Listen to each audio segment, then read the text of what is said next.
Once upon a time, in the heart of a small Calabar village, nestled along the banks of a cross river, there lived a young and hardworking fisherman named Ian.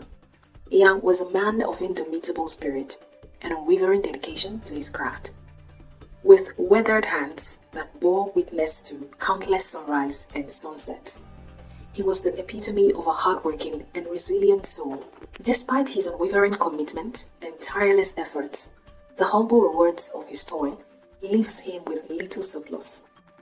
This was how he had been living his life ever since he lost his father, a fisherman who succumbed to a strange illness, which seemed to deteriorate every day until he eventually died. This made Ian the sole provider for his family, which comprises of his mother and his younger sister, Ekaite.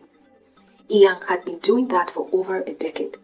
Now his sister has grown and she was married off to a young man from the neighboring town, leaving Ian and his mother, Ikemini. Now that Ian has little responsibility, he thought of settling down. Out of all the maidens in the town, he had eyes for a beautiful daughter of a woman whom he has been supplying fishes to. Her name was Emedion. Since he had made his intention known to the girl and her mother, he has been supplying fishes to her for free, and the woman assured him he will get married to her daughter.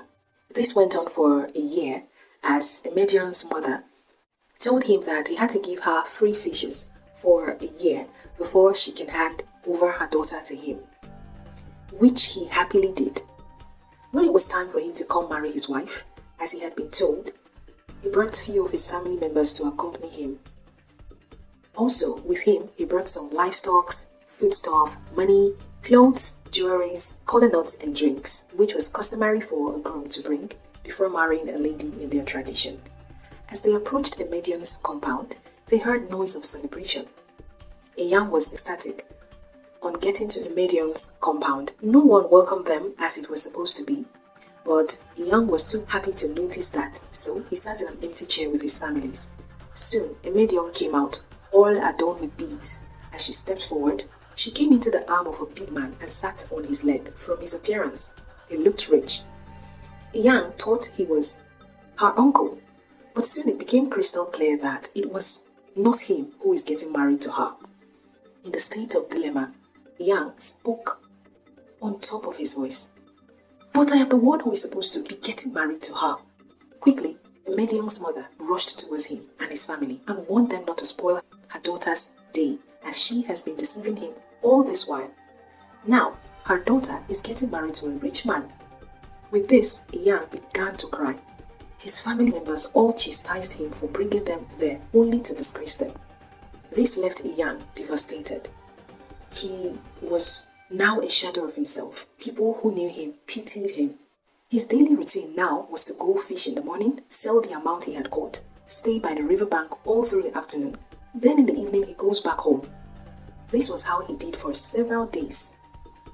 While he continued like this, there have been two mermaid sisters who are the daughters of the mermaid queen, named Mfoniso and Iene. Mfoniso was the eldest, while Iene was the youngest. Iene has been noticing Ian for days and had noticed how sad he has been, so she told her sister Mfoniso about her observation, but she reminded her that they are not supposed to have anything to do with humans. Iene, who knew her sister to be very obedient to their mother's rules, pretended to have listened to her. Fortunately enough, the next day, Mfoniso was unable to follow her sister outside the river as they usually do every day. This gave Iene the opportunity to speak with Ian. She walked up to him and said in the most gentle voice Ian has ever heard, "Good afternoon. I've been noticing you for days. You have been lonely and sad. What is bothering you? Would you like to share it with me?" Ian, who was mesmerized by such a beautiful voice, did not know when he opened up his mind to her. She listened aptly and gave him words of encouragement. After that, Iene and Ian started seeing each other on a daily basis. Soon, Ian stopped brooding over Emedion. He went on his normal life, but still created time for them to see each other. One day, Mfoniso came to meet her sister talking to Ian. She dragged her away and warned her about disclosing any information about herself to him. You know mother will be angry if she knows you're discussing with human. But Ian tried to defend Ian. Sister, he's not like what mother told us humans are like. He's kind. Okay, but please don't involve me if it turned out bad, Mfoniso said as she left. Ian, who had been watching the two sisters, was clueless on what they were discussing. When Ian got back, Ian asked her who she was talking to, and she replied it was her sister. Ian asked if she was hiding something from him. With that, she sat him down and asked if he would keep her secret, and whether he will still love her if she knows who she really is. Ian assured her he would still love and keep her secret. Then she opened up on who she was, as she really loved and trusted him. Ian was surprised at first, as he had only heard of mermaids in fairy tales. He never believed he would be sitting close to one, not to talk of falling in love with one. Really? He exclaimed. No wonder you always told me you came from a far distance. I would still love you even if you were a rat, he said, and they both laughed. Promise me you will stop killing fishes, Ian told him, which he accepted.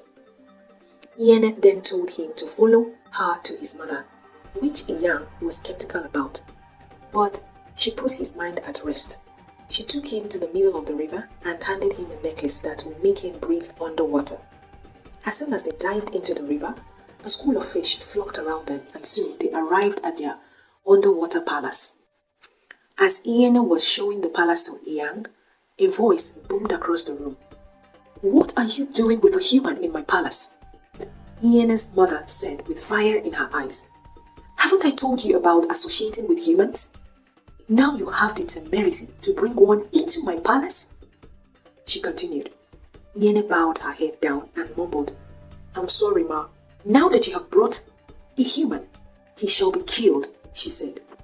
But Ian protested. No, mother. I love him and I want to marry him. With that, the queen asked Ian if he felt the same toward her daughter, in which he attested to. Ian's mother had always loved her daughter and will give her anything. So she asked Ian to bring a mirror and a white fowl, as that was their tradition. Also, she told Ian not to hunt fishes, as she would make him rich, and also she made him promise that he would not hurt her daughter. Ian accepted all the conditions, and soon he brought the mirror and fowl, and Ian was given to him. He became rich and he loved his wife dearly. He did not disclose her secret to anyone. One day, a medium came to his house to ask for forgiveness as she was pushed by her mother to lie to him, and she pleaded with him to marry her, as the man she married was a wicked man who enslaved his wife. But Ian showed his wife to her, and when the medium saw Ian and how beautiful she was, she burst out crying and left. Ian and Ian lived happily ever after.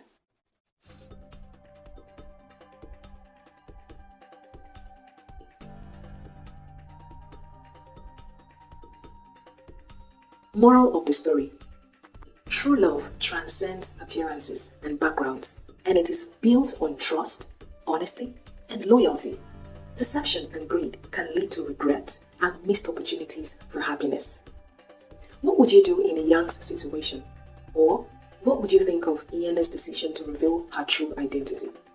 Till I come your way next time, stay tuned for another interesting episode. Bye-bye!